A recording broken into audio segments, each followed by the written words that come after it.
called my life. Desperately searching online for gay movies.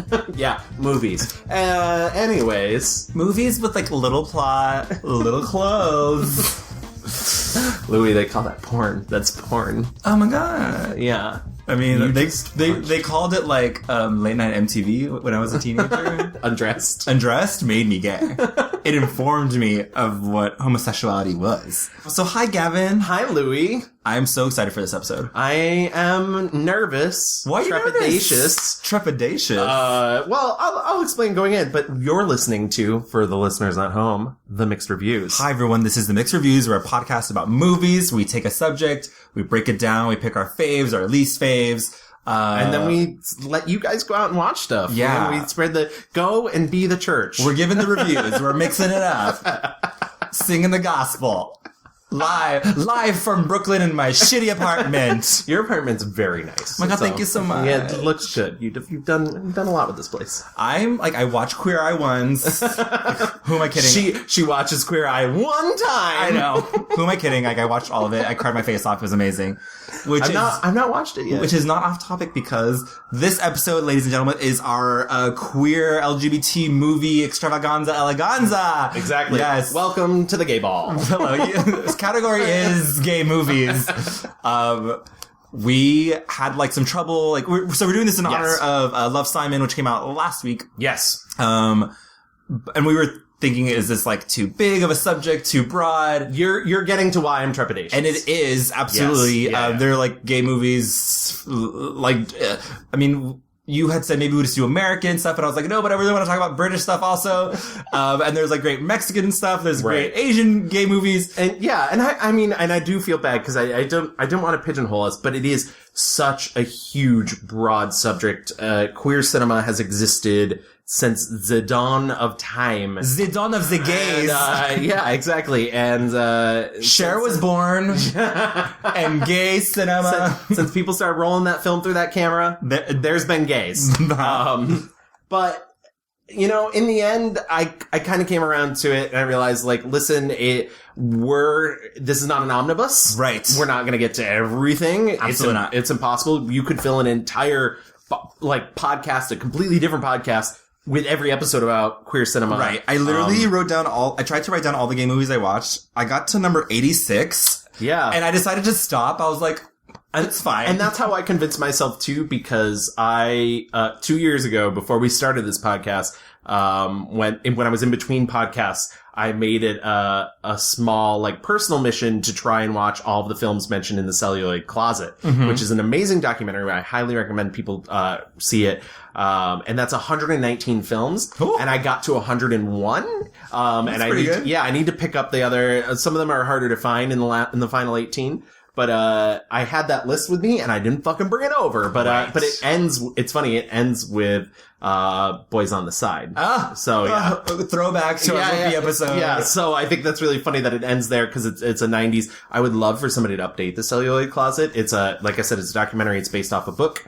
I would absolutely love to see somebody talk about how queer cinema has changed since then. So and maybe we can fill in some of the blanks. Is just a kind of gay... It's an overview of depiction of gay, lesbian, trans, bisexuality on film. Cool.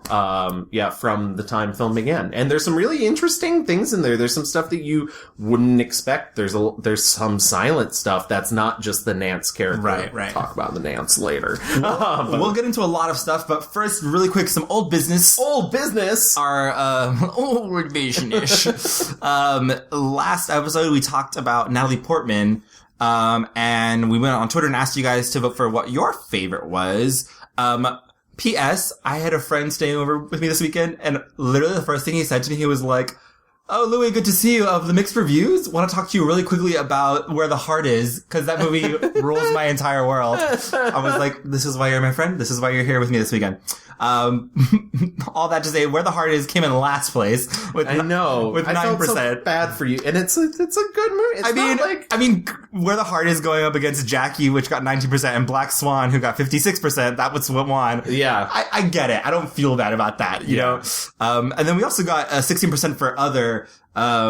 I don't even remember what other people said, but 16% of other people said they wanted other Natalie Portman things. Yeah. I was gonna say, like, when we include other, please feel free to tell us what you want. What you really want. My little sister did tweet me, a commercial she made for, like, Dior. I love the fact that she tweeted that commercial. She was like, this is my favorite. That commercial is extra. Super, beyond extra. Yeah. Like, go to our Twitter and see or just Google Natalie Portman Dior commercial. And Here, I'll retweet it now. So that way people know. So people can find her. Some people, get her, Jade. Get her, Jade. But yeah, so that's Natalie Portman. Had a blast with that. But now onto gay stuff. Gay stuff. I mean, gayer stuff. Natalie Portman's pretty. Yeah. The gays enjoy a Natalie Portman moment. Absolutely. So should we get into our rewind? We should get into our rewind. Okay, cool. Great. Loving the concept. So I did my research. I lived my 29 years of life, but also did research for this. We're gonna go way back. According to... How far back, Louie? We're going back into the closet. According to... I looked everywhere, but Wikipedia says the first notable form of homosexuality depicted in film was all the way back in 1895. And it literally was just two men dancing together in the William Kennedy Dixon motion picture, the Dixon Experimental Sound Film. That's one of the ones I had to watch. Yeah. And so you watched it. I did not watch it. Is it literally just like two dudes dancing? Yeah. That's it. I actually saw that all the way back in college. And boners around the world were just straight up. People were like, sexual. But yeah, so this was just like an experimental, film. And the men are not like queer or flamboyant. They're just kind of like playing around, really. Yeah. And so film critic Parker Tyler states that the scene shocked audiences with its subversion of conventional male behavior. And if that's not fucking queer, what the hell is? I'm going to jump up ahead a little from that just because I don't want to spend forever talking about the history of gay cinema. The first real big thing that when you're seeing gays on film, it's like sissies and Nancys, and it's all about, they're not overtly gay. It's just like they speak a certain way. They, have, affectations and a flick of the wrist. And, so gay characters were depicted on screen as flamboyant and effeminate, something that was very easy to portray in silent films. They were a cliche. And I don't care whether they were a gay cliche or what. I thought they were disgusting, unfunny, had no business being in it. And I never understood why people laughed. It's the same thing when they had the Step and Fetch It's for the blacks. I like the sissy. Is it used in negative ways? Yeah, but my view has always been visibility at any cost. I'd rather have negative than nothing. That's just my particular view, and also because I am a sissy. And formed the basis for a lot of gay stereotypes that persist to the day. Like if ask any straight actor to play gay and they like flick their wrist over and they start lisping, it's a trope that's tired. And we've talked about that a couple times with different people. We have visited some men in our episodes who play gay and just kind of like really swish it up for effect, which is unfortunate.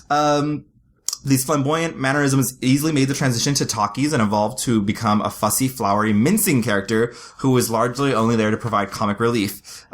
This character was often referred to as the sissy or the pansy. And P.S. I'm reading from Trista DeVry's From Sissy to Brokeback Mountain, a brief history of queer cinema.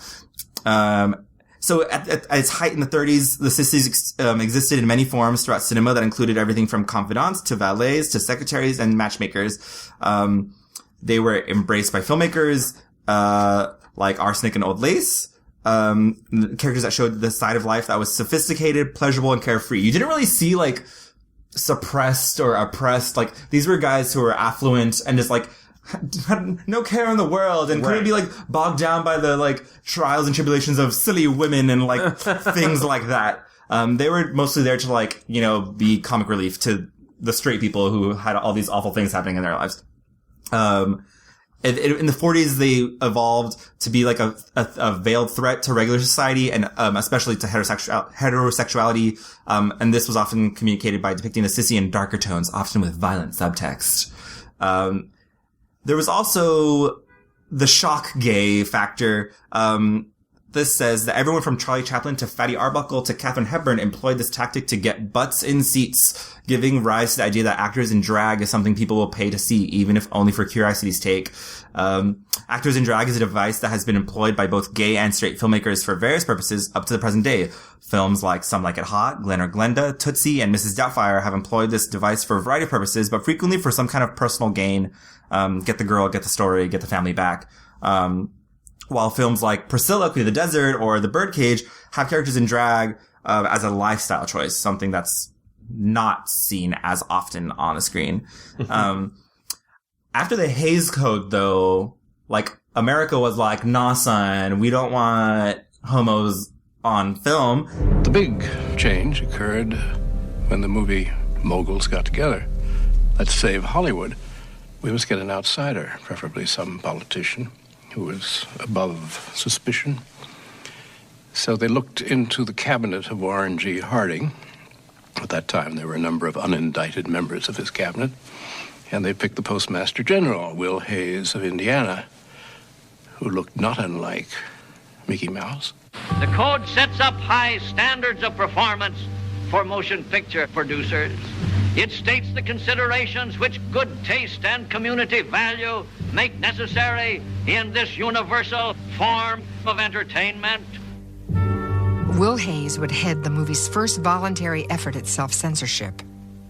The early Hays Code was a token gesture, seldom taken seriously. But by 1934, the Catholic Church had devised a scheme of its own. The Legion of Decency not only rated movies as to content, but threatened massive boycotts. Hollywood promised to play by the rules. Code director Joe Breen ran Hollywood's censorship machinery for over 2 decades. He was authorized to change words, personalities, and plots. A novel about a sexually confused alcoholic became a movie about an alcoholic with writer's block.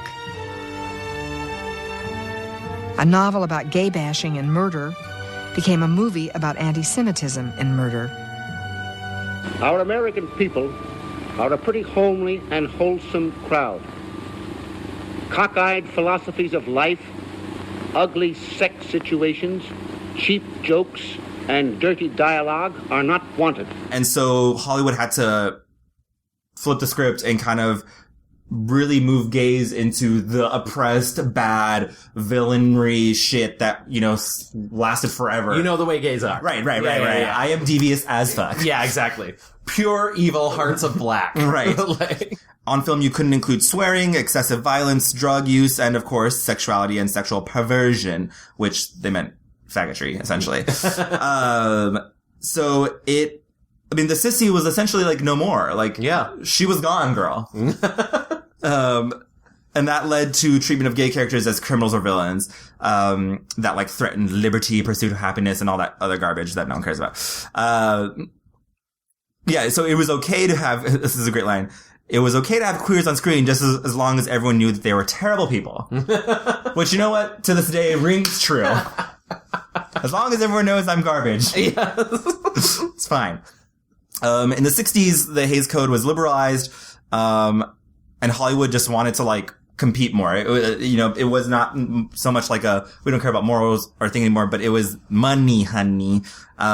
And then also that was kind of like the gay rights movement started taking off, after Stonewall, it was a major turning point for the motion picture industry decided to like, oh, these are people that are coming together for a cause, and that's a block of people that we want to make, that we can monetize. Exactly. Like, that's exactly capitalism. And so here comes The Boys in the Band. Yeah. Which is considered to be Hollywood's first attempt, to directly attract the gay market and to get a homosexual audience. Yeah. Happy birthday to you, happy birthday to you, happy birthday, dear Harold, happy birthday to you. Who the hell are you? Well, she's Harold's present from me, and she's early, and that's not even Harold, you idiot. Well, you said whoever answered the door. But not until midnight. He's supposed to be a midnight cowboy. He is a midnight cowboy. He looks right out of a William Inge play to me. Not until midnight, and you're supposed to sing to the right person, for Christ's sakes. I told you, Harold has very, very tight black curly hair. This number's practically bald. Thank you and fuck you. Good thing I didn't open the door. Not that tight and not that black. I forgot. And besides, I want to get to the bars by midnight. He's a class act all the way around. What do you mean, get to the bars? Sweetie, I paid you for the whole evening, remember? Oh, I hurt my back doing my exercises, and I want to get to bed early, too. Are you ready for this one? Well, that's too bad. What happened? I lost my grip doing my chin-ups, and I fell on my heels and twisted my back. You shouldn't wear heels when you do chin-ups. Based off a great stage play. Yep. Which is actually being revived, I believe. Yes. Yeah. It seems like every white gay actor in New York is like in it. Jumping aboard. Uh-huh. Just one black character is fine. Mainstream press and audience celebrated the film, while many in the gay community felt it only reinforced stereotypes and again depicted gay and bisexual men as deeply unhappy. In the 70s, there's A Natural Thing, Something for Everyone, and Cabaret, which were also aimed at gay mainstream audiences. I watched Cabaret for the first time. Have you never seen Cabaret? Can you believe? Which is so funny. That was a Queer Eye joke, everyone. I'm bringing it back.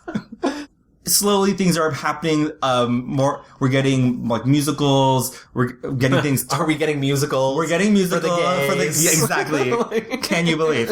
And then in the 60s and 70s, queer cinema, like the underground is where it's starting to take over. In the 80s, it's about like anger, religion, the AIDS crisis is happening, which is leading to creation of art. And it was not just like, oh, gays are people too. It's like, we're like, fuck the police. Yeah. Like, we're here to fuck shit up and show who we are. So the 80s and 90s, like the 90s especially, like that was new queer cinema movement. Yeah. It was a boom for gay film. So new queer cinema is a term applied to films written and directed by openly gay people, frequently highlighting openly gay characters who are likewise open about their sexuality. This wasn't necessarily like gay movies about coming out per se, no, but it was about like we're here, we're gay, and we're doing shit. Yeah, and this is our experience in these in cities and relationships. And you get people like Greg Araki out of that, and Todd Haynes, and Gus Van Sant, John Waters. John Waters is a little bit before then. He was a little, but still. John Cameron Mitchell. Yeah, John Cameron Mitchell. Yeah, absolutely. Lots of. I mean, the 90s truly was this huge explosion of gay cinema. So you get The Birdcage, Tu Wong Fu, Thanks for Everything, Julie Newmar, In and Out. The gay films that are palatable to straight audiences. Right, exactly. These are the things that like straight people are like, oh, that's not too like crazy. We don't have to laugh at them. We can laugh with them. They're like, wait, I like Nathan Lane. Yeah, that Nathan Lane and Robin Williams. It's funny to have those two straight men. Right. Little did they know, Nathan. Little did they ever know, Nathan. He was like, no, I'm really gay, guys. That's who I am. He's like, I don't know how to be more gay. And so these movies, though, really return to the campy depiction of homosexuality as the beginning of the 20th century, often coming under criticism from the gay community. Everybody in the business, we all get paid more than we should. We all get paid more than our fathers ever made. And there's always the fear that they're going to take it away from us. So we better be, and that's why, most people in those roles are conservative. Most people who run big businesses in America are conservative. Most newspaper chains are run by people who are conservative. The public is always ahead of us about what they're ready for, I think. And if you do it well, if you pierce the heart truth of what the public is feeling and thinking, you have a hit. This article kind of ends at Brokeback Mountain, and which was like, again, a huge breakthrough for Hollywood because it was maybe the first time where it's serious cinema for like a Hollywood elite type people. And that is a super brief kind of overview from like the Nancy character to straight people trying to get Oscars for playing gays. To this day, I think, it's been Are we kind of like in this like wonderful time for gay filmmaking? Because there's been a lot of gay movies like last year. Last year I was going to say last year too, ago. and I was thinking about like specifically last year. There was, I mean, everybody talked about Call Me by Your Name, but outside of Call Me by Your Name, there was God's Own Country.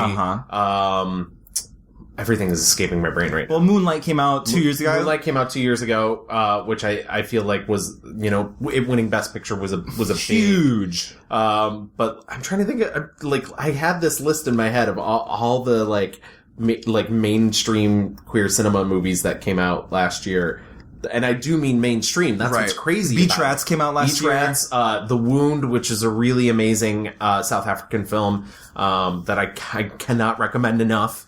2 years ago we got Closet Monster. Yeah. Pariah came out 3 or 4 years ago, maybe. I think certainly in the United States specifically, we got marriage equality happened, and that's not the end, folks. It's not the end. But anyways, in the same kind of vein, Hollywood is realizing, we can make stories about gays, and they'll show up to buy shit to see themselves on the silver screen.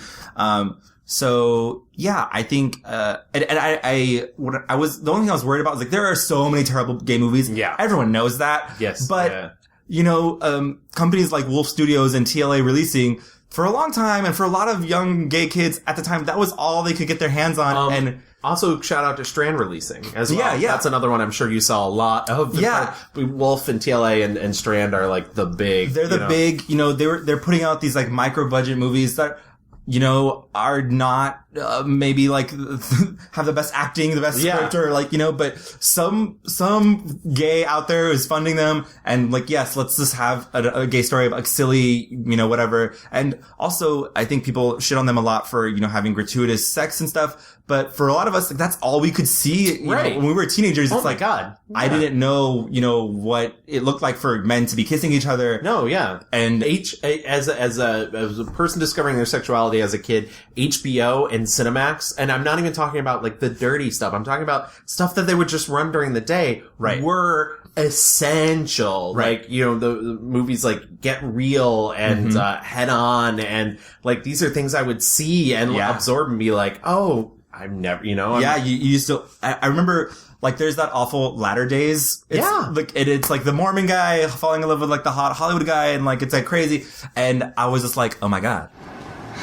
What are you doing here? I came after you. How could you leave without saying anything?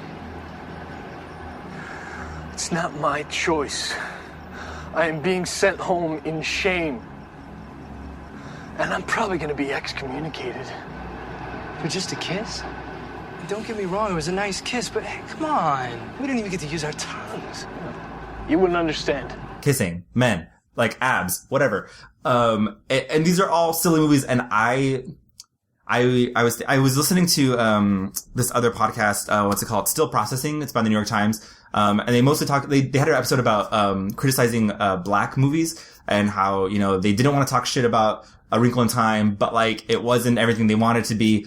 But they said something that I really responded to was, you have to be critical of what you love, no matter what. And you have to be critical, and it's only fair to really take a look at, it's only helping the cause to be critical and not be like, all gay movies are great and it's fine and we should, like. And I saw some genuinely really bad movies in doing this too. Absolutely. I got the most upset, and I'm not going to include this in my bottom, because I think my 5-star reviews and 1-star reviews are probably going to be more conceptual than normal. Conceptual. But there's this one film that's on Netflix called Below Her Mouth, and I really wanted to love it because it's an all-female crew and it's a lesbian movie, but it was basically softcore porn with bad acting in between, and no semblance of characters.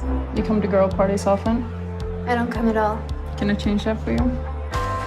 I even tweeted out at one point, I was like, at what point do you ditch out in a movie because it's so bad? Yeah. But I watched the whole thing, and because I wanted an all-female cast and crew, not cast, but crew that's a hard thing to pull off. Right. And I was really impressed by that. And that's a bad movie. And that's kind of what I'm getting around to, like, with these big three movie production companies that are putting out these movies for gay audiences. Specifically, they're not pussyfooting around like, oh, here's a side gay character. They're not trying to be mainstream. They're delivering it like Wolf right now. They have their own video on demand service. Yeah. I can't even imagine being like a teen right now, being able to go online and seeing not just porn, but like actual movies where you see people dating and like the complicated things with like finding out who you are and date. Like, it's just good for them. Yeah. You know, good for them for finding on. All the reading I was given to do in school was always heterosexual. Every movie I saw was heterosexual. And I had to do this translation. I had to translate it to my life rather than seeing my life. Happy 2-week anniversary. Oh, Ed, you remember. Which is why when people say to me, your work is not really gay work, it's universal. And I say, up yours, you know, it's gay. And that you can take it and translate it for your own life is very nice. But at last, I don't have to do the translating, you do. Quickly, also want to mention, there are more gay film festivals than there are any other type of film festivals in the world. And I fucking love that. I was watching, Fabulous, which is on Amazon Prime, and it's also kind of like a overview of queer cinema. And they talk about the film festivals were about the films, but they were also about community and people coming together to watch the movies and talk about that and help each other out. And that's one of the things that I think, non-queer people don't have a tendency to understand, about things like that, or why, like, people, like, I feel like, non-queer people, and I don't want to lump everybody together, but they see like gay bars as just a place that people hook up, or is like at worst like a zoo almost, where they can sort of observe. It's so crazy in here. Wow. But like it's a place where people that feel alienated most of the time in their lives can congregate and talk to other people and be who they are freely. Yeah, absolutely. I used to live in San Francisco. You know this. Yes. You guys might not know this. I do know this. I went to... Welcome back to Trivia About Louie. Right. The weekend I moved there, and the first day I went to the Castro, the beautiful Castro Theater is there, and the Frameline Film Festival, which is a 40-plus year old, it's the oldest, gay, film fest, in, I think ever? I don't know. Don't check me on that. But I think it's for sure the oldest in America. And I was like, I'm gonna buy the ticket for whatever's playing next, and I thought I'm gonna go see like an important movie about gays, and this is gonna be like very thought provoking. Ask me what the ticket was for. What was the ticket for, Louie? It was called Hot Guys with Guns. It was. Did it live up to the name at least? There were hot guys. There were guns. I was standing in line by myself, and an older gay behind me was like, "Are you here alone?" I was like, "Yeah." He's like, "Oh, I'm here with my husband. Why don't you sit with us?" So darling. It wasn't creepy at all. They sat down with me. And then I said goodbye afterwards, and it was amazing. The year before I left, I saw an amazing, and I'm just trying to like paint a picture of like gays coming together to see stories about themselves. I went and saw, a documentary called, Southwest of Salem, the story of the San Antonio Four. And I bought a ticket. I went by myself. And San Antonio is close to where I grew up. And I heard about this case, and it's essentially about these four, women who got wrongfully, accused and were imprisoned for having like sexual satanic garbage with like one of those women's, nieces. The documentary is powerful. Their story is powerful. It was powerful being surrounded by people in the community who are seeing this, and then they fucking bring the actual women on stage, like, spoiler alert, like they were exonerated. They come on stage, and one of them grabs a microphone and says, "I feel like I'm at home." And I swear to God, the standing ovation chills. I was crying of happiness and just thinking like, this is the community. This is the community right now. We're supporting each other. You know, this guy next to me was screaming like, "Welcome home. You're here. You made it." That's beautiful. It was insane. I've never, like, there's moments when you feel that intensity inside of you. And it's not like, it's pure joy and happiness. And, incredible. If you can find that documentary, it's incredible. Their story is amazing. But yeah, all that just to say, if you can get a chance, there's lots of gay film festivals all around the world. Some are huge, some are small. Support them when you can.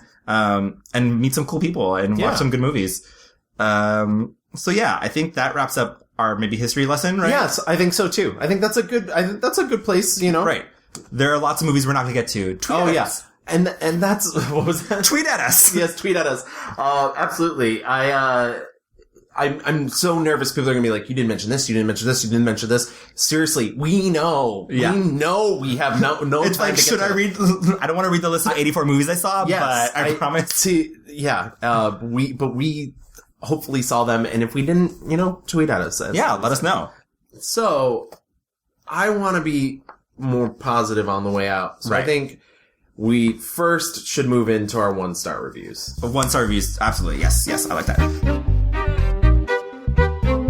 Late in the game, like literally 2 days ago, I was like, I think I'm ready. And then I saw one last movie. Have you narrowed it down to one movie? It is 2 movies. Okay. But I will accept 2 movies. I was like, but really, out of all queer cinema? Well, I just decided, okay, so I'm just gonna rip it off. So my number 1 least favorite gay movie is 1997's Chasing Amy. I remember watching this as a younger person and being like, this is barely even a gay movie. This doesn't count. Who cares? I rewatched it and I was like, it absolutely is. It's just a fucking awful, terrible, not good. Holy shit. Like, it is, Kevin Smith directed this. Ben Affleck stars. It's part of like the weird Jay and Silent Bob verse, I guess, but there's like a meta thing because it's whatever. Let me just read the little synopsis. It's an American romantic comedy drama film written and directed by Kevin Smith. Written is what's key here. The film is about a male comic artist who falls in love with a lesbian woman to the displeasure of his best friend. Ben Affleck plays Holden McNeil. Awful name, Holden. Yeah. And Jason Lee plays Banky Edwards. Other awful name. And they're comic book artists and friends. They meet a fellow comic book artist. Her name's Alyssa Jones. Normal name, normal human being. Played by Joey Lauren Adams, who also was in like, Big Daddy, other things of that time, playing hot girlfriend type character. Holden is attracted to Alyssa, but like, they even go to a lesbian bar. And he's like, oh, she like is into me. And they don't get that they're a lesbian bar. And then she's like hooking up. He finally realizes she's a lesbian. But then like, and he's mad. He's like, you didn't tell me you're a lesbian. Oh, and she's like, well, yeah, but I just want us to be friends. I'm like, it's fine. Let's be friends. And then they like have this relationship where they're friends. But then there's like a crazy fucking awful scene where they're in the rain. And he's like, I love you. And I need to tell you, blah, blah, blah, this and that. And for a moment, I'm like, this movie's gonna do the right thing. And she's gonna be like, fuck you all the way off. And I leave.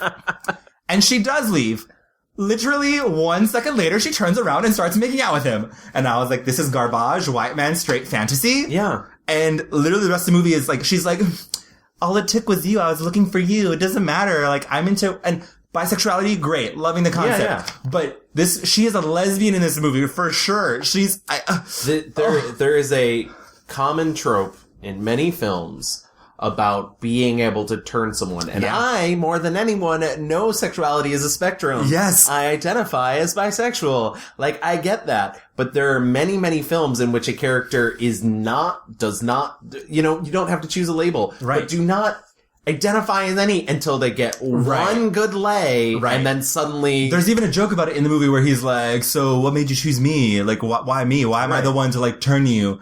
And she like gives this like really ham-handed like, oh, it does like whatever.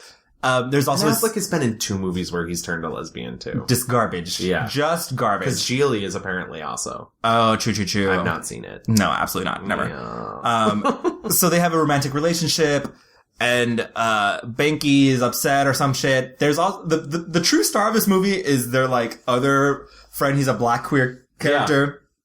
Yeah. He is the true star, the only saving grace of this movie. To add insult to injury, by the way, at the end of Jay and Silent Bob Strike Back, there's a scene with reprising his character who is now with Banky. What? Yeah. It's almost like I understand like the no labels fluidity of sexuality, but they painted her so hard as a lesbian. She has her lesbian friends. There's a scene where she's like using they pronouns and they're like, what's the deal? And she's like, well, it's a guy. And they're like, oh. Another one bites the dust. And it just feels like Kevin Smith is like just being like, ha ha ha, I can do whatever I want with this character. And, you know, there's no, he just basically shits on the entire idea of a lesbian woman and a straight man having a relationship where they are actual friends. He's shitting all over it. I used them! You don't think I would have let it happen if I hadn't wanted to, do you? I was an experimental girl, for Christ's sake. Maybe you knew early on that your track was from point A to B. But unlike you, I was not given a fucking map at birth. So I tried it all. That is until that's you and I got together. And suddenly I was sated. Can't you take some fucking comfort in that? You turned out to be all I was looking for. That missing piece in the big fucking puzzle.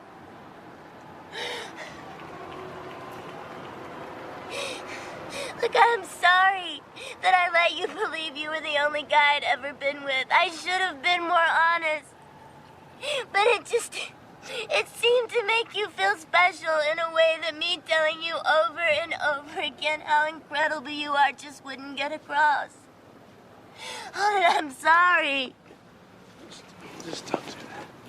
It's disgusting. It truly is. I was so upset watching this movie. I want to point out, like, there are many amazing lesbian films from that time period. If you want to go out and see one instead of cleanse your palate. Yeah, and some of my favorite ones are directed by Rose Troche, I want to say is her name. I'm really bad at pronouncing last names, but Troch. She directed Go Fish.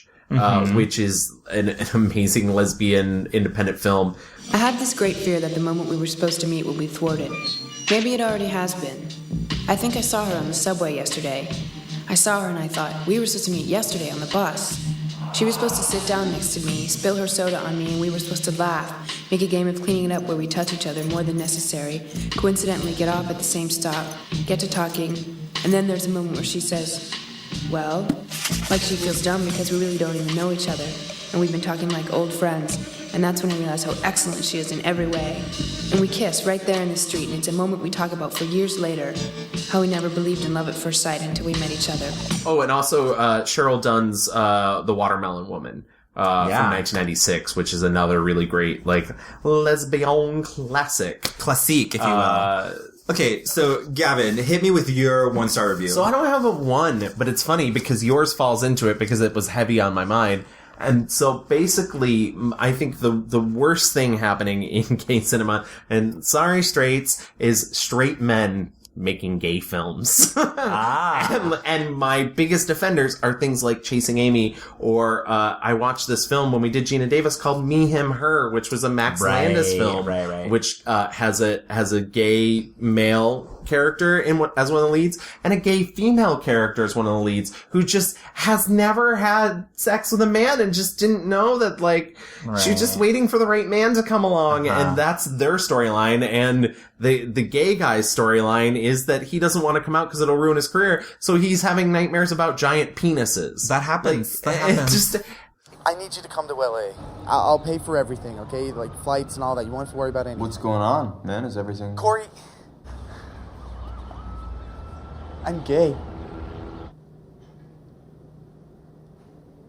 I know.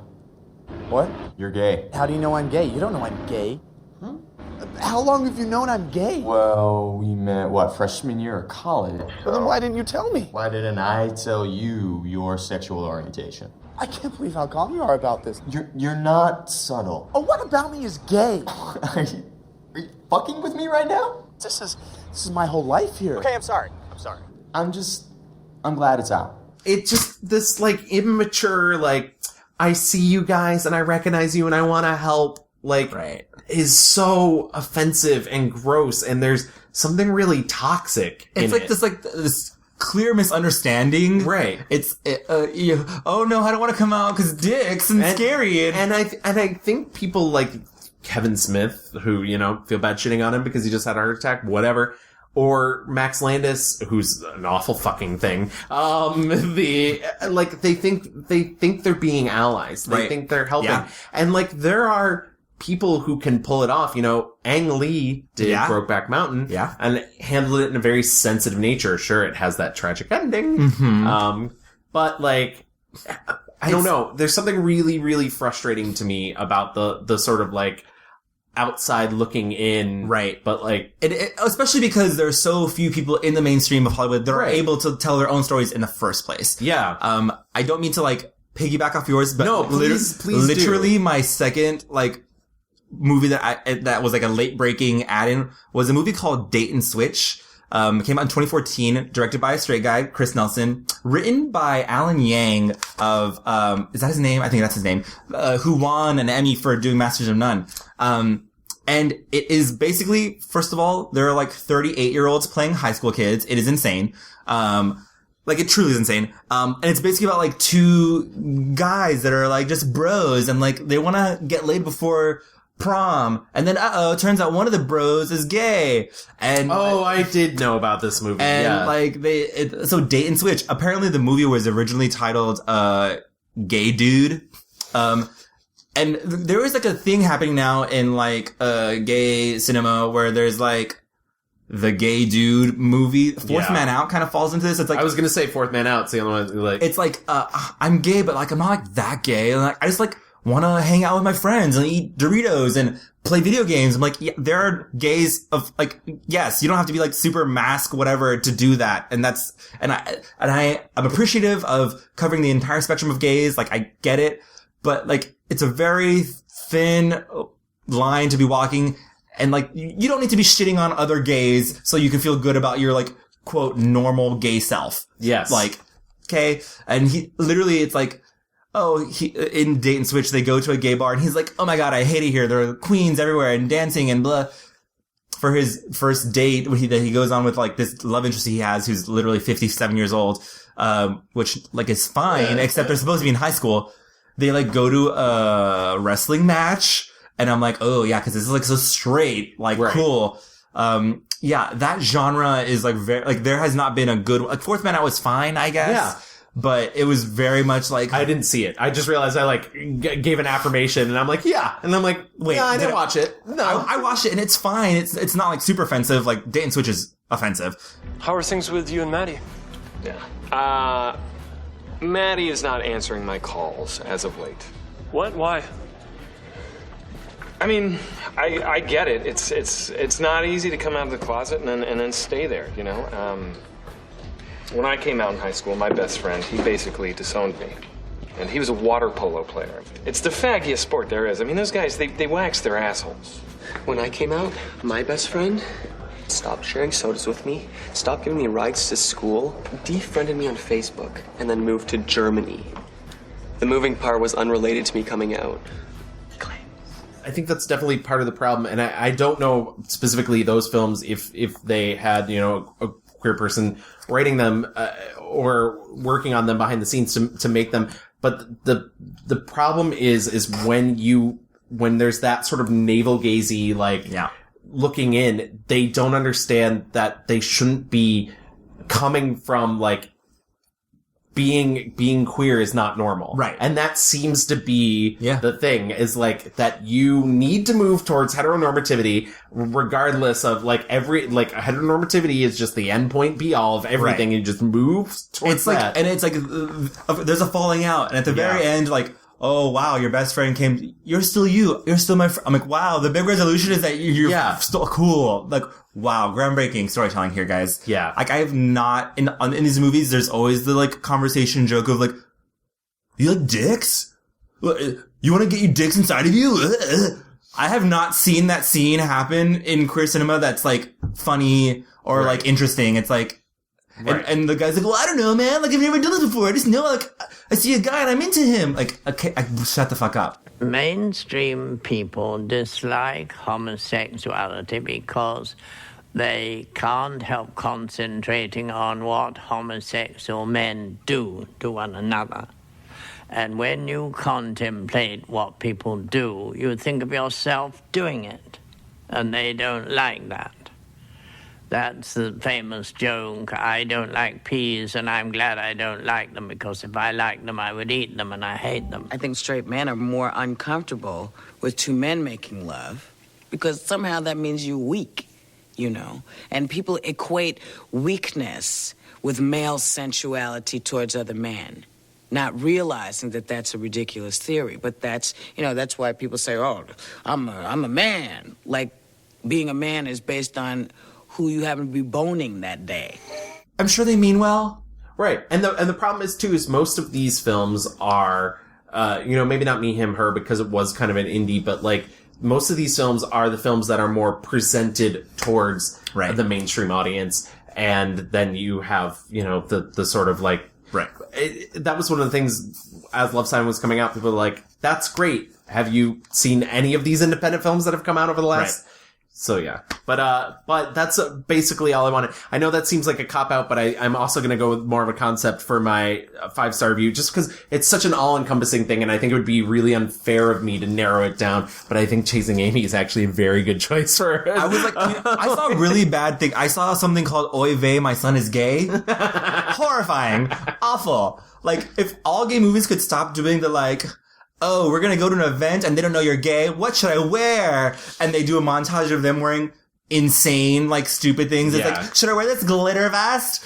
And I'm like, you know what to wear to a wedding. You know what to wear to a church. Right. Like, should I wear this sailor outfit, this cowboy hat? I'm like, Queen, you know where you're going. Exactly. Stop pretending to be every member of the Village People. Right. Just put on a fucking blazer. You're fine. Literally.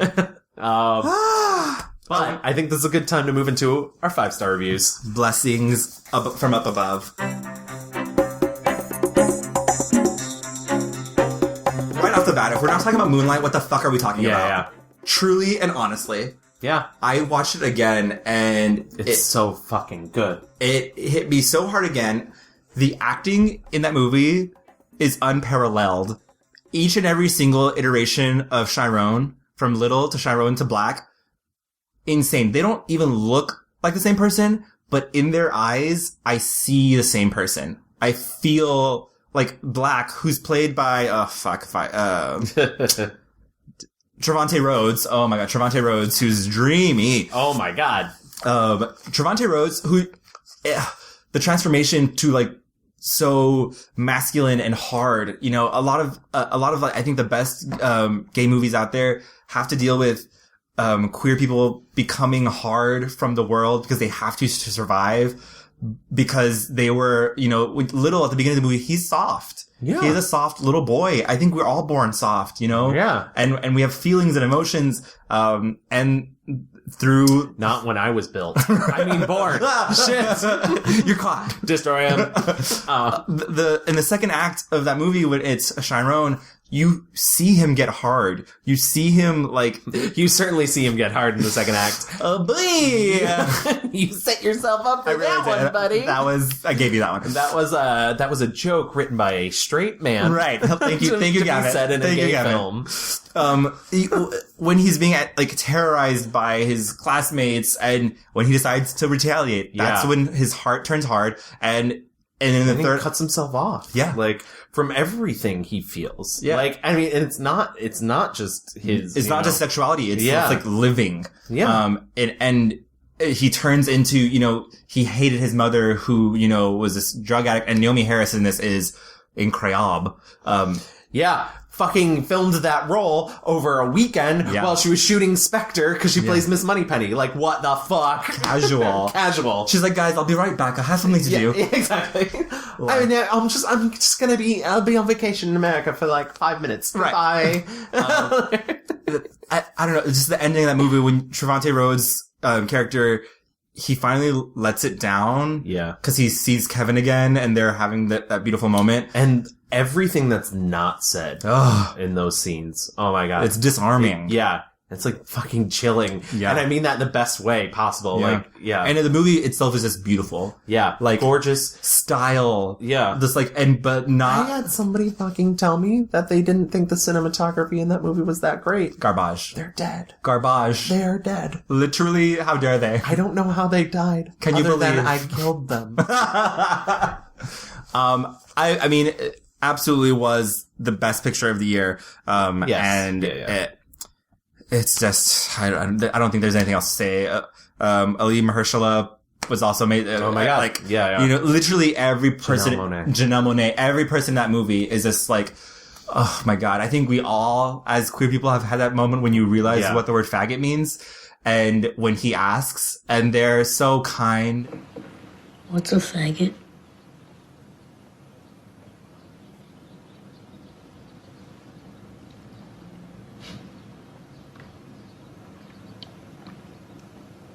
A faggot is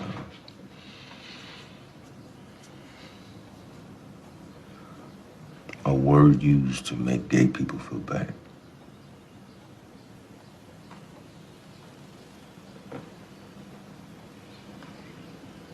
Am I a faggot? No.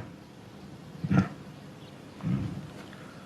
could be gay, but you never let nobody call you no faggot.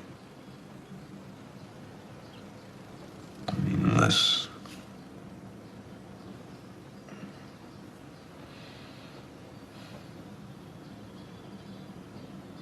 How do I know? You just do. I think. You know when you know.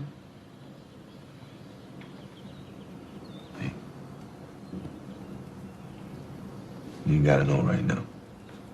All right? Not yet. It's just like heart-wrenching and a beautiful movie. So I don't think we need to talk more about Moonlight. Yeah. Just like I thought, like if we're not talking about Moonlight, what the fuck are we talking about? Absolutely. I 100% agree. And so this is not to take away from anything. But I think if you're a young person who's only getting like stuff from HBO and everything, more power to you. But I think really where it's at. Where's it at, Gavin? For queer cinema, especially if you're experiencing history, is documentaries.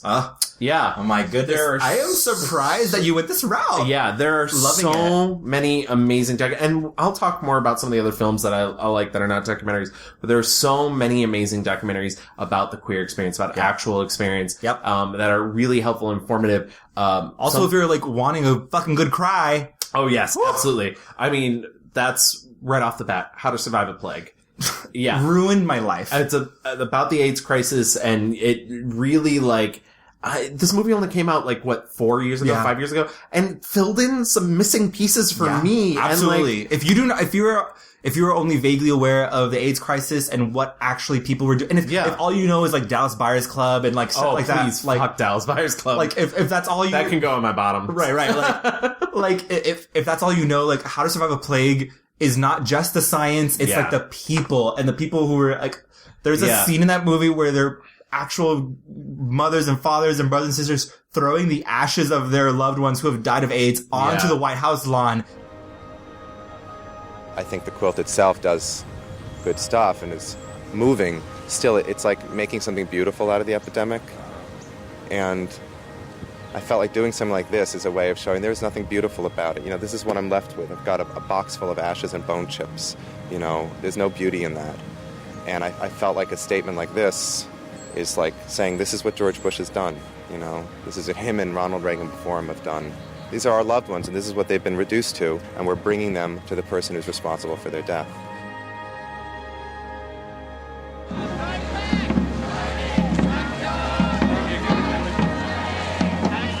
I just never fucking knew gays could be so radical. Yeah. And yeah.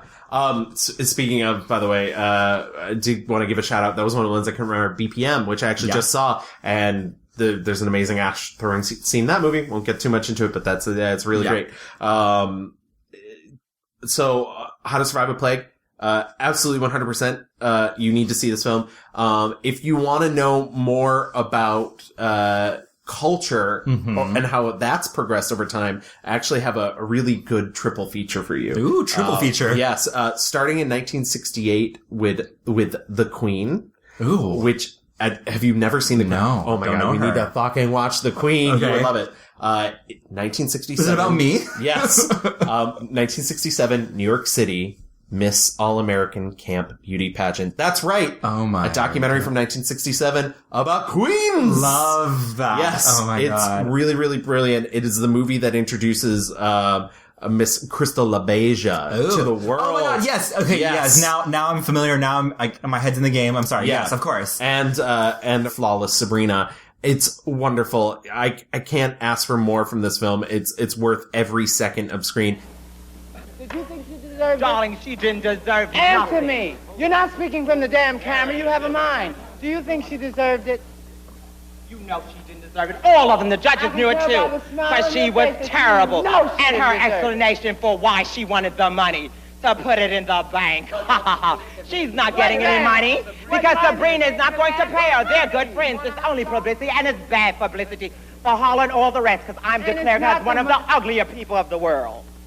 And next time she should drop And the they're not outfit off going at to the wreck cleaners in New before she York, wears darling. it on stage. She better get the hell back to Philadelphia because she's one of the worst.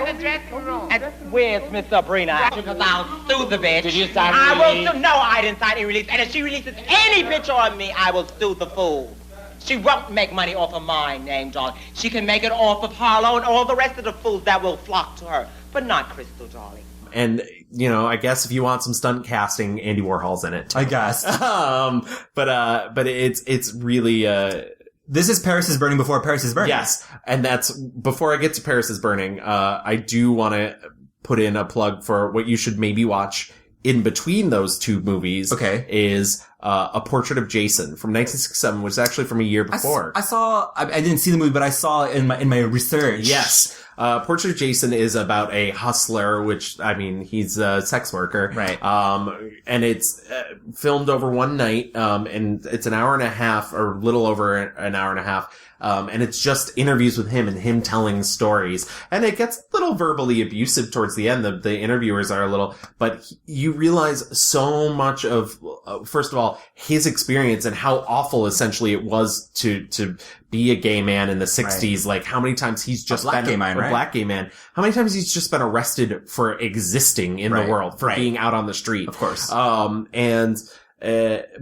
he has he's built such a wall for himself, such a theatrical character for himself, that it's impossible to look away. This all hasn't been a waste because these people are fascinating, they think you're just a dumb, stupid little colored boy and you're trying to get a few dollars and they're going to use you as a joke. And it gets to be a joke sometimes as to who's using who, So I figure as long as they pay enough, whatever they say do, I'll do. But some of them are pretty ridiculous. Like I worked for one once, a tall, lanky, sad-looking blonde from Alabama. And all she claimed that her father had been head of city stores or something like that. And she had a southern accent, and she was being kept by a very nice cat who owned a big business downtown. And she'd enter the room. This woman was so crazy.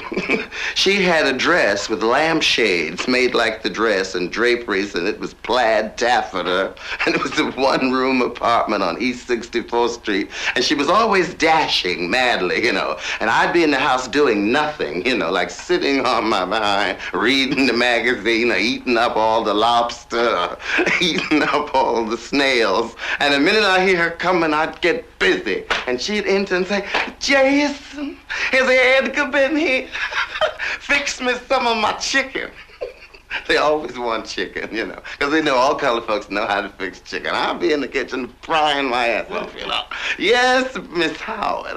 She hadn't been married in 20 years. We're still calling her Mrs., And you realize how much of the vernacular starts there. Yeah. And it gets out to the masses. It's a performance. It's a performance. And there's one scene where he's literally, you hear one of the voices off from camera, like, are you ready? And he's like, yes, I'm ready. Tell them mother is ready. There she is. And it's Hello. absolutely. And then from there, of course, more than anything, the most important documentary, for all of queer culture, I think, is 1990's Paris is Burning. Absolutely. Where you find out about New York's drag and ball scene, and you get, the House LaBeija. Everything. Yeah, absolutely. If you even have an inkling of liking drag race, yes. This is your history. Voguing, you learn all about the balls. And this is the thing, when I first watched it, I had no idea that there were other types of drag other than men dressing up. There's businessman realness. Yeah. And it's dressing up like a businessman and who could be the most convincing businessman. Yeah. I love that concept. And that's also the movie that really puts forward the idea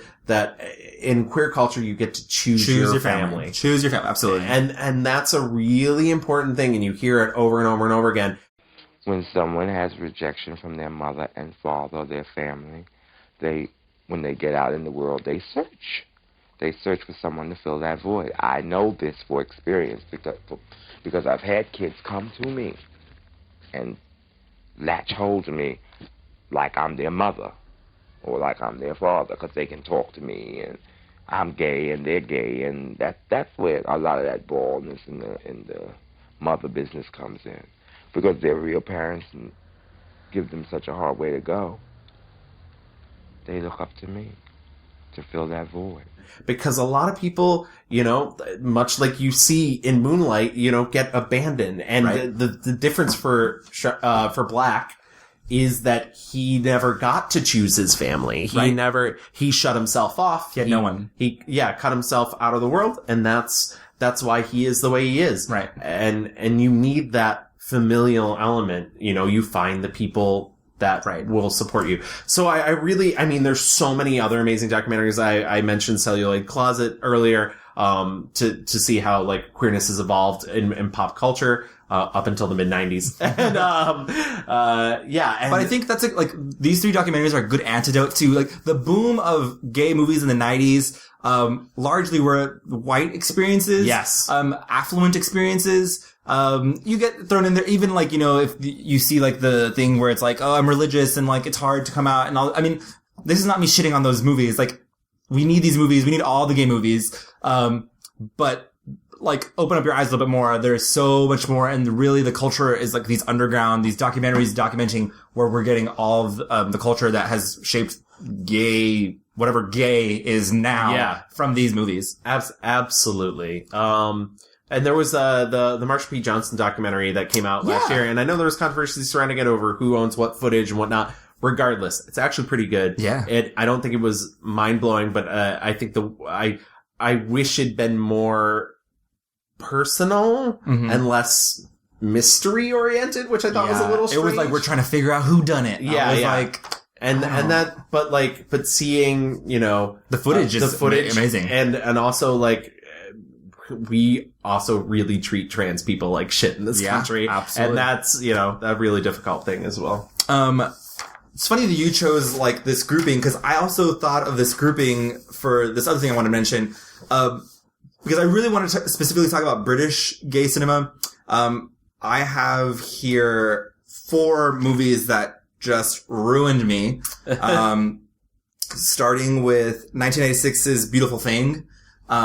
And Beautiful Thing is such a good, to talk about a pivotal experience for me. Yeah, that and kind of Get Real also are these like two younger high school, and the actors look like they're high schoolers. They might have even been high school age kids. And it's just about, one is, in Beautiful Thing, he's, in love with his next door neighbor. Yeah. And his neighbor, who's also a classmate who's abused by his parents. And they just that movie. I'm sorry. I love that movie. Like, and it's sexy, but not, like perverted.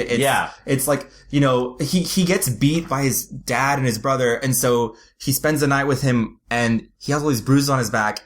And so he's like, I'll rub some oil on you to like make you feel better. Have you ever kissed anyone and stuck your tongue in? Looking like this. You ain't ugly. They've made me ugly. I don't think you're ugly.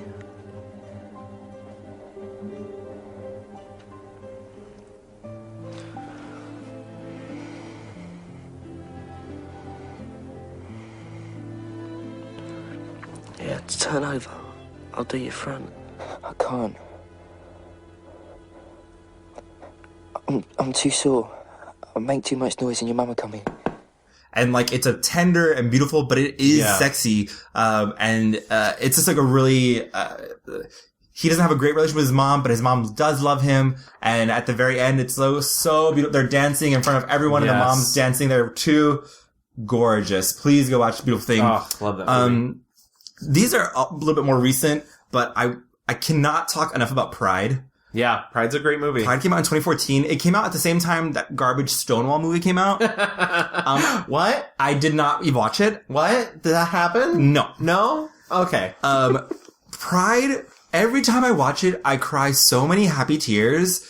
And it's about, it's a historical comedy drama, and it's based on a true story, and it depicts this gay and lesbian group of activists who decide to raise money for the miners who were affected by the British miners' strike under, the Iron Lady, whatever the fuck her name was. Yeah. Meryl Streep. When Meryl Streep was the Prime Minister of England, yes. This movie is just the gays rallying together for these others, and they finding the commonalities. Margaret Thatcher. Yeah. I let it be known I didn't have a phone in my hand at the time. It just came. And just then, this steel trap. Right.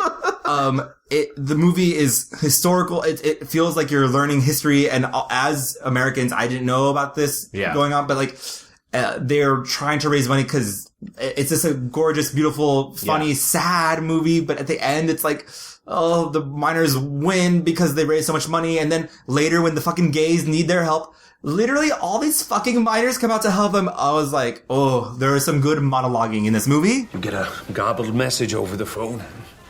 I thought the L was for London. London something. I never dreamed for a moment it was L for...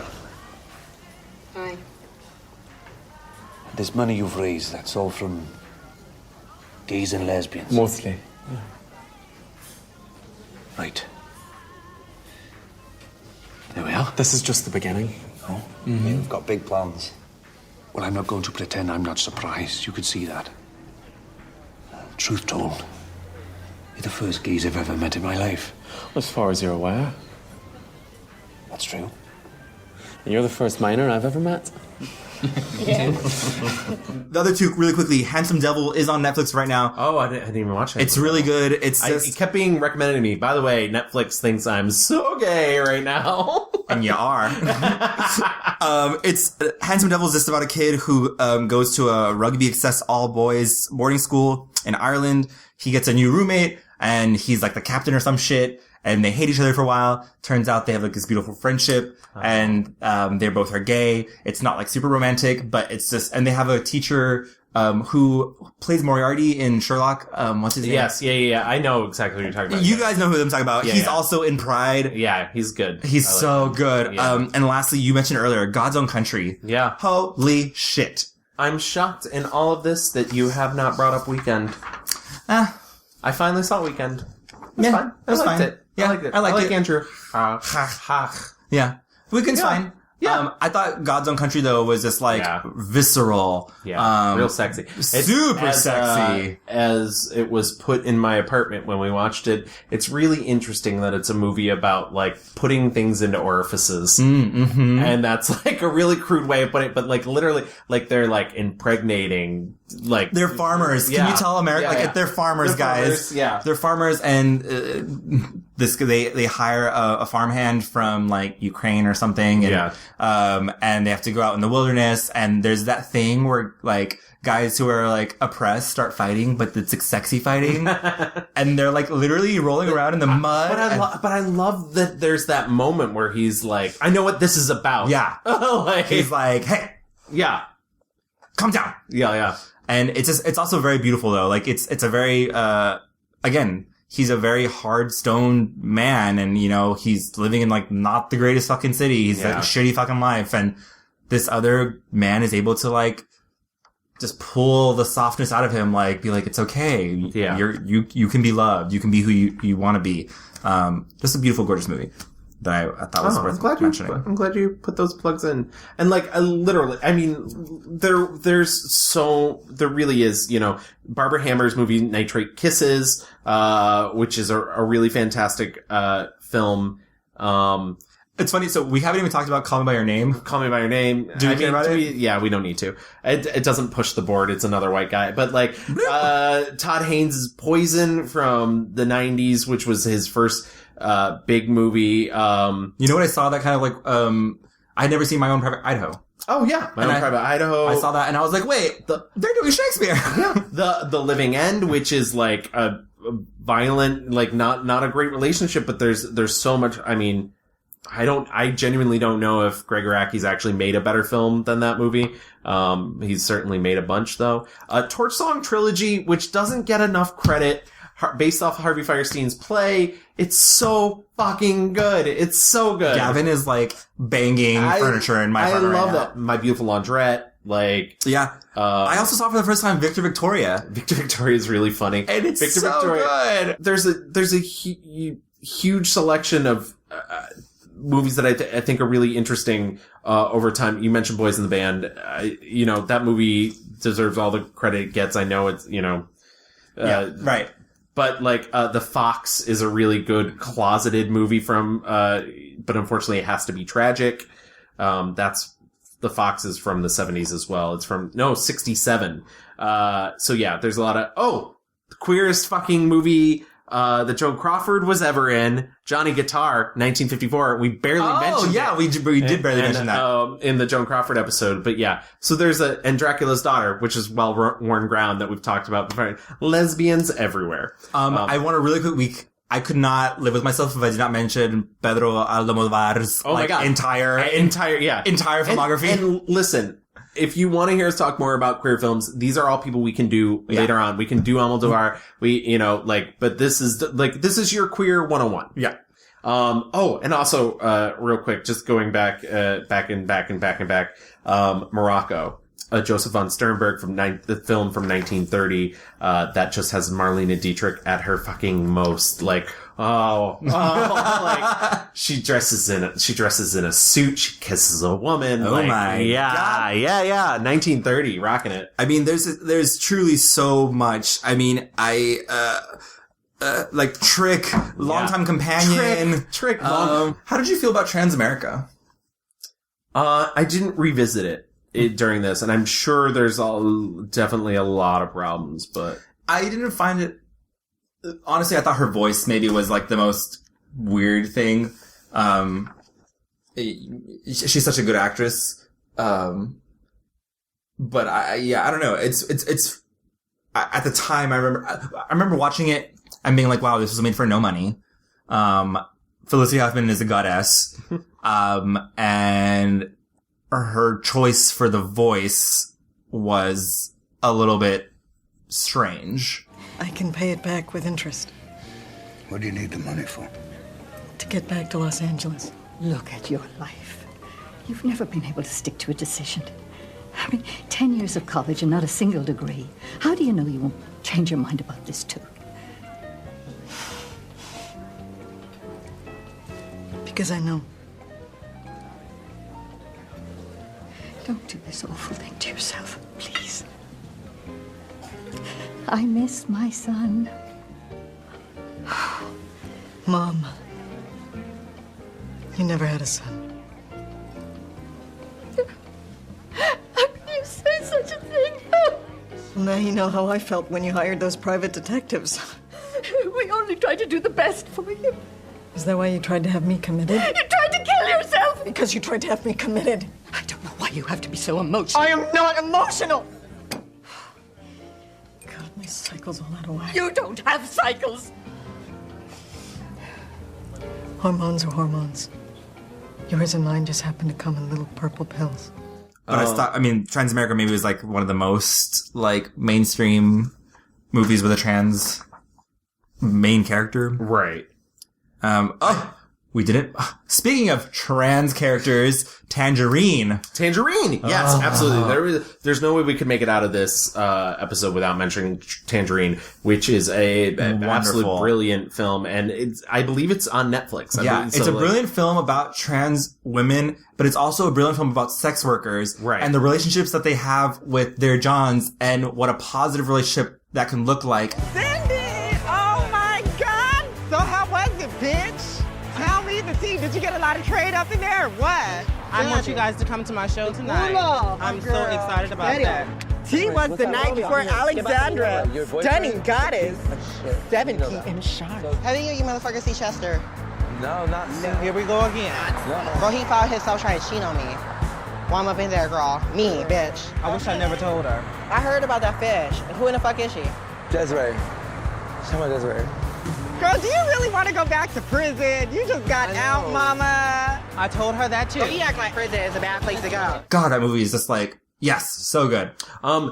Just a couple more and do it. Then we'll move into our fast forward just real quick. Yes. Silkwood. I love Silkwood and I haven't seen it in years. Karen Silkwood, story about radiation, but also there's lesbianism in it.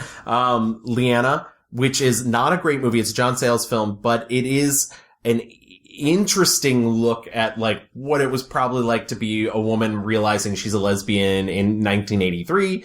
And also, a really terrible movie, but I want you to know that there was a mainstream film with a gay plot line in it in 82 called Making Love. It's directed by Arthur Hiller. And the logline is a perfect, typical LA couple find their happily ever after life broken when Zach confronts his long repressed attraction for other men. Harry Hamlin's in it, and that's for your Housewives fans. Gavin with the deep cuts. But yeah, I mean, like I said, I watched 101 of these movies 2 years ago. Can I just tell you, you're gonna be so mad that you forgot this. This will be the last one. Fucking Carol. Oh, Carol! Yeah. And also, I mean, Carol was my favorite film 3 years ago, and it's still to this day. I mean, I love it. The looks, the longing looks. Oh my God, the longing looks.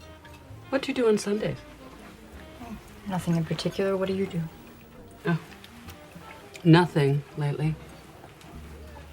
I mean, if you'd like to come visit me sometime, you're welcome to. At least there's some pretty country around where I live. Would you like to come visit me this Sunday? Yes. What a strange girl you are. Why? Flung out of space. We barely even touched on international cinema that much. The French make really great gay films. I love this one from, I think it's 2011 called, Will You Still Love Me Tomorrow? Which is Taiwanese.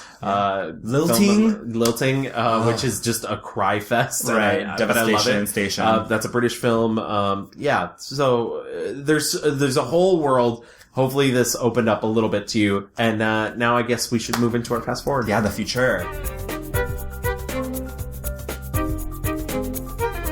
You and me saw Love, Simon on the same day. We did, but not at the same time. Right. You were walking out. I was Which walking I in. hope you had a slightly better... I mean, I didn't have a terrible experience, but I did have a row of teenage girls behind me who had a bit of that voyeuristic, we're in a zoo, like... You know what? I've read this book twice now, actually. I read it like a while ago, and then we read it again for book club, and the discourse for this movie also is just like, this is not like groundbreaking stuff. Like, there was that Time article about like, do millennials or teens need... Yeah, which all, like, garbage. First of all, that's a terrible headline. Right. Go fuck yourselves, Time. Go fuck all, yeah. This book is aimed squarely at, the parents in middle America who don't know how to talk to their kids about this. This is not for you and me. Right. This is not for the queers in New York. Of course we don't need this. Like, I needed this in middle school. I needed this, absolutely. And I think that's where the discourse is at for, like, this movie would have been perfect for me, like, 14, 15. Yeah. Like, the conversations that occur, especially being, and I'm sure it's also different for you, not being white, but I am white. Yeah. So, like, I get that. Even this movie is not all that radical, but there's a character, Ethan, who is black. He is out. Yes. He is femme. He is not oppressed. No. He snaps back at anyone who talks shit to him. And I was like, oh my God, this, any other gay movie would not have had him. Right. Or he would be the kid who's getting beat the shit out of. Yeah, he'd be more of a joke. Right. know? And he's not. And there are some scenes in this movie where, Simon does interact with him. And, after Simon gets outed, they kind of have, it's not a big thing. They're not no, brother. But they have a scene. Yeah. And I thought that was radical for what this essentially is as a teen romance about a gay. No, dude. and I think there's a third of me that's really happy and really this is important. And it's nice to have a teenage romantic comedy that's so easily diverse. Also, it didn't feel like here's the one black person. Right. It's diverse across the board. Yeah. Jennifer Garner and the Jennifer Garner speech is really beautiful. And I mean, the Josh Duhamel scene I love, and I love the fact that he's like a soft homophobe instead of like. But at the same time, I'm just like, boy, kid, you lucked out. Like, right. I lucked out. I lucked out as well. So I can't, sure. You know, my father passed away before I could discuss anything like this with him. Right. But my mother is very accepting. And so like, I don't want to shit on that because I had a really positive experience. He has a really positive experience. This is definitely like, you know, the best version of what this experience could be. But you're right when you say like, this is a film for parents. The speech Jennifer Garner gives is the perfect thing for a parent to say. I need you to hear this. You are still you, Simon. You are still the same son who I love to tease, and who your father depends on for just about everything. But you get to exhale now, Simon. You get to be more you than you have been in a very long time.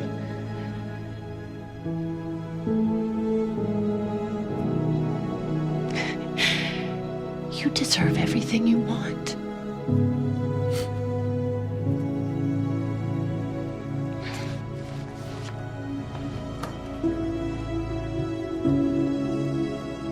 My only negative criticism, and actually this comes from my wonderful roommate, Andrea, who saw the film with me, is why didn't she fucking hug him afterwards? Why did she just get up and leave? And I get it, she wants to give him his space, but like, touch him, something, let him know you're physically there.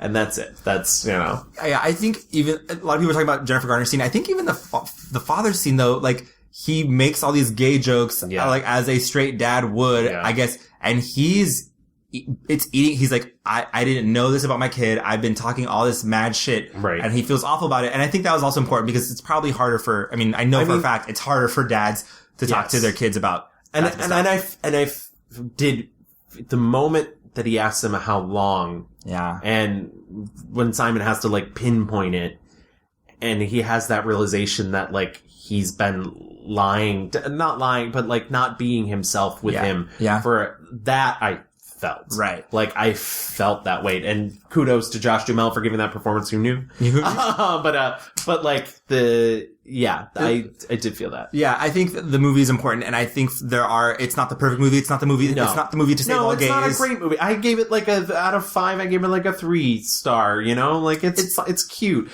It's very cute. But the vindictive, part of me wishes the villain got more comeuppance. Like, I wish we actually hadn't gotten that final scene with him because I felt like they were doing like a redemption arc that I didn't need. But, right. But yeah, like, but there are really, I don't know, there are really good things, and I do think they're for middle America, for a straight audience. Yeah. I think it's a more important film for them to watch.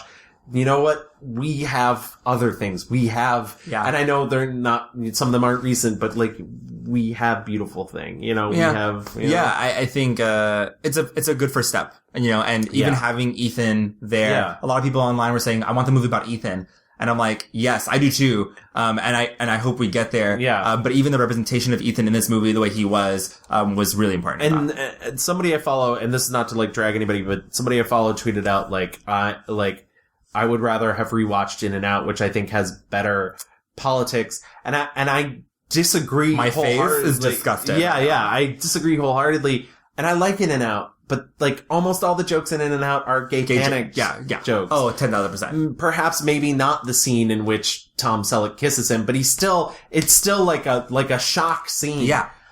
This was the most sincere, you know. Somebody else tweeted out, sorry not to cut you off, but somebody else tweeted out, Simon, whatever his last name is, who fucking knows? Simon, who falls in love with anybody who he thinks is gay. Is the gay experience. And it's just like, yes. That's the gay experience. Yes. Like, that cute guy looked at me, I'm in love. Yeah, exactly. Oh, this other guy, yes. I'm in love. It's like, oh, you understand then. Yeah. You get it.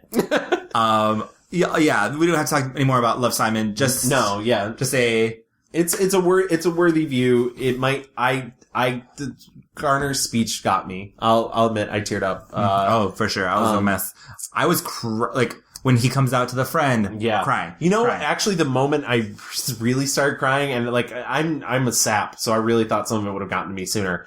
But the moment his little sister comes in and she wants to fix things for him, and that relationship I loved in the film, and I liked the idea that, you know, his interior monologue, because he's, in a way, and this might be me reading too deep, in a way, he's still lying to himself about things, because he keeps telling you how much he loves her, but he doesn't want to show her, but all he does is show her love throughout the movie. So when that scene occurs and he, like, yells at her, I started crying because I get that. Like, I get the, like, she just wanted to help. She loves him. Like, this doesn't change anything for her. It's like the thing when you're going through this process, and you think you're alone, and you think no one understands and no one gets it. That's so real. And so even, you can't even see who is there to help you. And like, I was losing it when like, he tried to email Blue and then like, delete it, and he was like, it's over. I have nothing. I have no one. Like, his friends are gone. And like, if this were an independent film, that would have been the dark turning point. Right, exactly.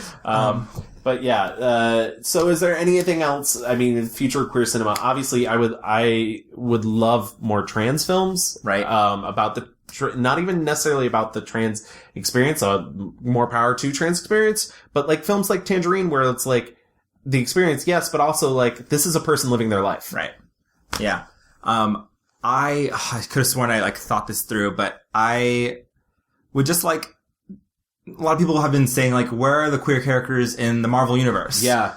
Where is our and that would help the sort of mainstream. And I know that sounds ridiculous. I'm aware listeners at home, like that sounds, you know, when you hear that, you roll your eyes, and it's like, but representation matters. Yeah. Representation is important. Yeah. And people are saying, you know, why don't we get, you know, a queer person in James Bond? A series. Stuff like that. I don't know. Like, it's the gay, like, canon.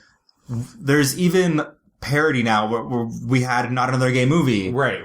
Like, there are gay horror films. Right. And if these things can make their way into the mainstream, where we have a Saw, where one of the characters who is fucking getting tortured by Jigsaw is a gay person.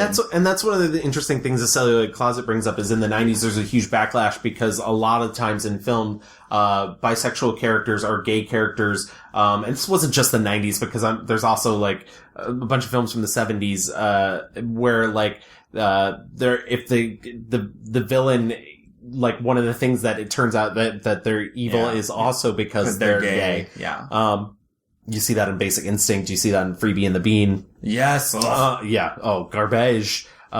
First of all, it's like, I'm crying. We didn't know it was a man because he was wearing a dress. Yes, exactly. The fuck up. So I get that, but also it is important to acknowledge that, like, there are bad gay people. Yeah. There are bad people everywhere. Well, like, I mean, like, so we need to get to the point where, like, you know, not every bad person is gay, but some gay people can be bad. Yeah. Like, you know, you want gay villains. And there's that moment in, surprisingly, one of the best, like, gay panic moments in a mainstream film I've seen in recent years, was in the movie Skyfall. Yeah. In which, the villain is presented as being, like, ambiguously sexual, and he has his hand on James Bond's inner thigh. Yeah. And he makes some move, and James says, "What makes you think this is my first time?"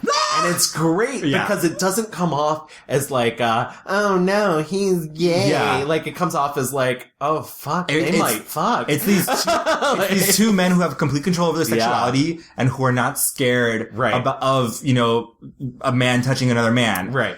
It was lovely. Yeah. I remember what I was going to say. I want to see more gay, lesbian, bisexual, trans actors playing gay, lesbian, bisexual, trans characters.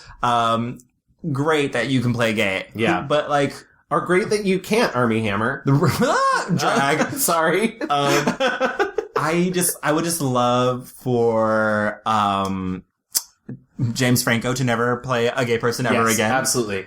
I would just love for, you know, Sean Hayes not to continue to play, Jack. Yes. Forever. Yeah. I want for all these gay roles to go to gay people. Yeah. Period.com. And that, again, is why things like Wolf Studios, TLA releasing, and The Strand because that is where gay actors can find work. Yes. Because for whatever reason, Hollywood thinks that gay actors cannot carry a film, which is garbage. I don't want to ride the Franco train for too long, but the way that he uses being ambiguous about his sexuality is insulting. And I'm not saying that like every actor who's not out and needs to come out, and I'm not going to Harvey Milk this where I'm like, everybody has to come out to make it. But like he like is like, I'm going to kiss a dude, but then I'm going to like, I'm not gay. And it's like, fine, then stop it. He's doing it for like shock value and like, aren't I so like cool and that's part weird of and mysterious? I guess that fits into my 1-star reviews as well, where it's just like, I don't want to hear about the gay experience from you, James Franco. Yeah. The other wish I have, just real quick as we're wrapping up, going forward, and this is a note to critics, especially straight male critics. Not every film that has come out post Brokeback Mountain needs to be compared to Brokeback Mountain in your reviews. And this was like an awful thing that especially occurred this past year. Specifically, and I'm not going to name names, but someone I'm friends with, their review of Call Me By Your Name, their review of God's Own Country, their review of The Wound, like all three of them don't fucking mention Brokeback Mountain anymore. Yeah. Don't. We get it. It was the big thing. Yeah. It was the Hollywood, whatever. Right. We get that that's your window into the queer experience. But guess what? We're beyond that. Beyond. And it's a good movie. Beyond, but, like, you can stop talking about it. I mean, hopefully now, though, I truly think we're in this golden age of, like, mainstream visibility, and I'm hoping, you know, that it leads to more.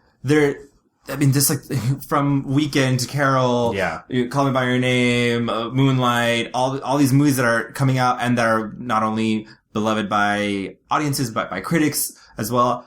Now there's like this panoply of modern gay, depictions, and I think hopefully, maybe people will shut the fuck up about Brokeback Mountain, and people compare movies now to Carol. Yes. And, compare all movies to Carol. Let's do it. Yeah. Who cares? Yeah, exactly. I was watching, Frozen the other day. True gay masterpiece, yes. Frozen.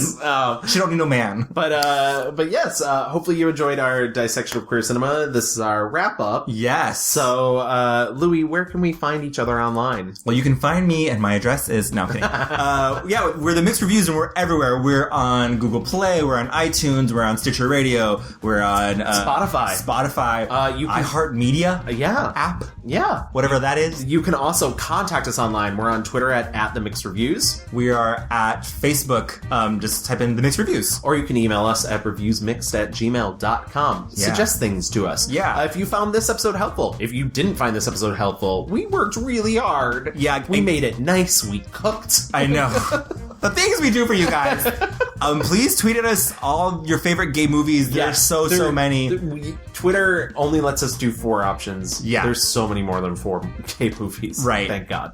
Thank God. Thank God. Yes, mama. Yes, God. Please, Gavin. Laganja, get out of here, Laganja Stranja. She just walked right in here, guys. Get out. It sounds like pot. But yeah, thank you guys for joining us, and we'll come back soon-ish. Yes, in another 2 weeks. Yes, another episode. When I definitely will be unemployed. And we have all the time in the world. Exactly. Mwah. Good night, Louie. Bye. Bye.